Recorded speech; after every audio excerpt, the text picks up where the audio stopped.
CV. Shanmugam தரப்பு எம்.எல்.ஏக்கள் மீது கட்சி தாவல் தடை சட்டத்தின் கீழ் நடவடிக்கை எடுக்க கோரி மனு அளிக்கப்பட்டிருப்பதாக தகவல் கிடைத்திருக்கிறது. இது தொடர்பாக ஆலோசனை நடைபெற்று வந்த நிலையில் தற்போது ஆளுநரிடம் இபிஎஸ் தரப்பு புகார் மனு அளித்திருக்கிறது. கூடுதல் விவரங்களை செய்தியாளர் ராஜேஷ் வழங்க கேட்கலாம். ராஜேஷ், ஆளுநரிடம் இபிஎஸ் தரப்பு அளித்துள்ள புகார் மனுவில் என்ன தெரிவிக்கப்பட்டிருக்கிறது? சரவணன் வணக்கம்.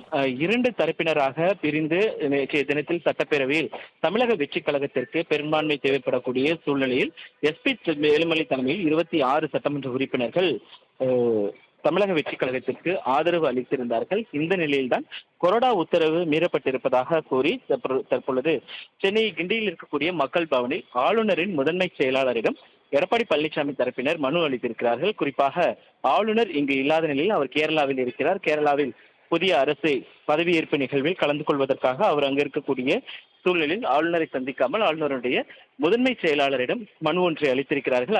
அதில் தற்போது வரைக்கும், அதாவது அதிமுகவின் பொதுச் செயலாளராக இருக்கக்கூடிய எடப்பாடி பழனிசாமி கொறடாவாக அக்ரி கிருஷ்ணமூர்த்தியை நியமித்திருக்கிறார். அவரை தற்போது வரை சபாநாயகர் அங்கீகரிக்கவில்லை. அதற்கு நடவடிக்கை எடுக்க வேண்டும். அதே நேரத்தில் பொதுச் செயலாளராக இருக்கக்கூடிய எடப்பாடி பழனிசாமி அவர்கள் அறிவித்த கொறடாவின் உத்தரவிற்கு எதிராக 26 சட்டமன்ற உறுப்பினர்கள் எதிர்த்து வாக்களித்திருக்கிறார்கள். அவர்களை தகுதி நீக்கம் செய்ய வேண்டும் உள்ளிட்டவைகள் குறித்து இந்த மனுவை அவர்கள் ஆளுநரிடம் அளித்திருக்கிறார்கள். இதில் குறிப்பாக சட்டமன்ற உறுப்பினர்களாக இருக்கக்கூடிய தளவாய் சுந்தரம், அக்ரி கிருஷ்ணமூர்த்தி, வெங்கடாச்சலம், அதே போல முன்னாள் அமைச்சர்களாக இருக்கக்கூடிய ஆர்.பி. உதயகுமார், கே.பி. முனுசாமி ஆகியோர் நேரடியாக சென்று ஆளுநருடைய முதன்மை செயலாளரிடம் இந்த மனுவை அளித்திருக்கிறார்கள். அதே நேரத்தில் அது ஒரு குற்றச்சாட்டை முன்வைத்திருக்கிறார்கள். அதில் சபாநாயகர் ஒருதலை பட்சமாக செயல்படுகிறார், அவர் உரிய நடவடிக்கை எடுக்க வலியுறுத்த வேண்டும், எடுக்க உத்தரவிட வேண்டும் என்பதையும் அவர்கள் அதில் குறிப்பிட்டிருக்கிறார்கள்.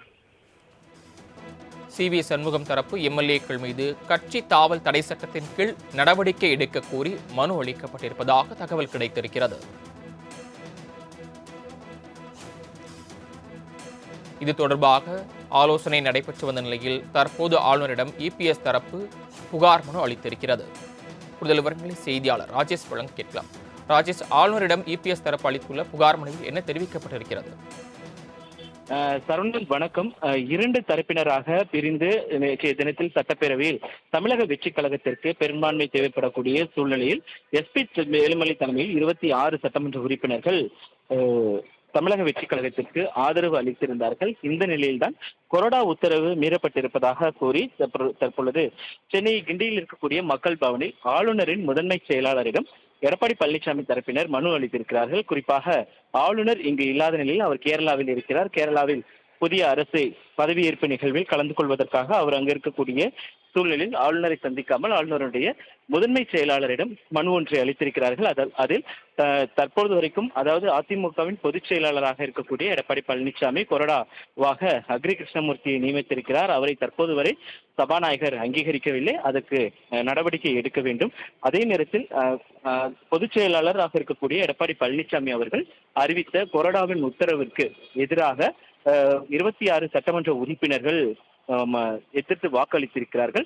அவர்களை தகுதி நீக்கம் செய்ய வேண்டும் உள்ளிட்டவைகள் குறித்து இந்த மனுவை அவர்கள் ஆளுநரிடம் அளித்திருக்கிறார்கள். இதில் குறிப்பாக சட்டமன்ற உறுப்பினர்களாக இருக்கக்கூடிய தளவாய் சுந்தரம், அக்ரி கிருஷ்ணமூர்த்தி, வெங்கடாச்சலம், அதே போல முன்னாள் அமைச்சர்களாக இருக்கக்கூடிய ஆர்.பி. உதயகுமார், கே.பி. முனுசாமி ஆகியோர் நேரடியாக சென்று ஆளுநருடைய முதன்மை செயலாளரிடம் இந்த மனுவை அளித்திருக்கிறார்கள். அதே நேரத்தில் அது ஒரு குற்றச்சாட்டை முன்வைத்திருக்கிறார்கள். அதில் சபாநாயகர் ஒருதலை பட்சமாக செயல்படுகிறார், அவர் உரிய நடவடிக்கை எடுக்க வலியுறுத்த வேண்டும், எடுக்க உத்தரவிட வேண்டும் என்பதையும் அவர்கள் அதில் குறிப்பிட்டிருக்கிறார்கள். தாங்கள் வழங்கிய தகவல்களுக்கு நன்றி ராஜேஷ்.